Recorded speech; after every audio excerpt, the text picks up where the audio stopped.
What's going on, guys? Welcome back. NFL free agency started today, I guess, officially, so to speak. Going to do a lot of videos on it. Keep them separated. Offspring, please do me a favor, take a moment. Like button, subscribe button, criticism in the comment section, Twitter. Shutdown Safety is my username. First one I want to talk about is kind of the one that catches a lot of us by surprise. The Jimmy Graham to Seattle for a fourth rounder in return.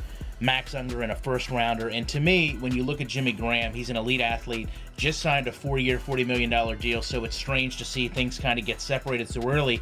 But more importantly, when you look at Seattle, they're coming off a year where you've got Marshawn Lynch, the workhorse of the team, maybe some doubt whether he was going to come back, some play-calling woes that cost them the championship game when a lot of people, including Lynch, ultimately came out and said that they thought they should run the ball.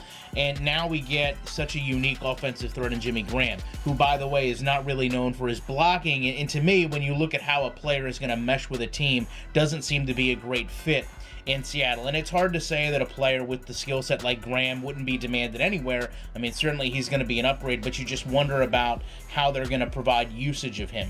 You know, the same could be said a lot about Percy Harvin. You know, he went to Seattle. They gave up a ton a few years ago. He comes in, he gets a new deal, he gets a lot of promise, and I think he left it as a distraction, a disappointment, and didn't even begin to start to live up to the promise of even his new deal. So while you might view those situations differently, I mean, certainly Harvin had some injuries, it's really the same core principles. You've got a star player from another team coming into another team that, to be honest with you, Seattle really doesn't culture stars. They kind of create them through workmanship and good play. You know, a name as a star player in Seattle doesn't mean as much as what you put on film. So it's hard for me to not see Graham and Lynch at odds over these goal line scenarios. And if nothing else, that's what, you know, Graham is going to provide you, is an instant goal line threat that I suppose they do need if you want to go back to the play calling.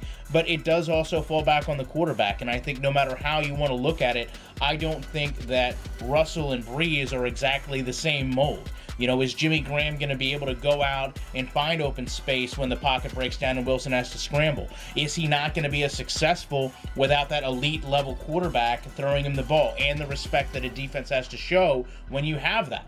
So those are going to be a lot of situations I want to see in Seattle this year. It's an interesting trade because, like I said, to me, it doesn't work on a lot of levels. But it's going to be intriguing to see how a star is received by that city and what's going to happen if he can't make the grade and somebody behind him can pressure him. And I know that sounds strange to pressure him out of a starting spot, but I think we've seen Seattle really has no problems interchanging players if you're not going to be productive and they feel somebody else is. Love to know your opinions on this. Appreciate you checking it out. I'll be back probably in a few hours with more content.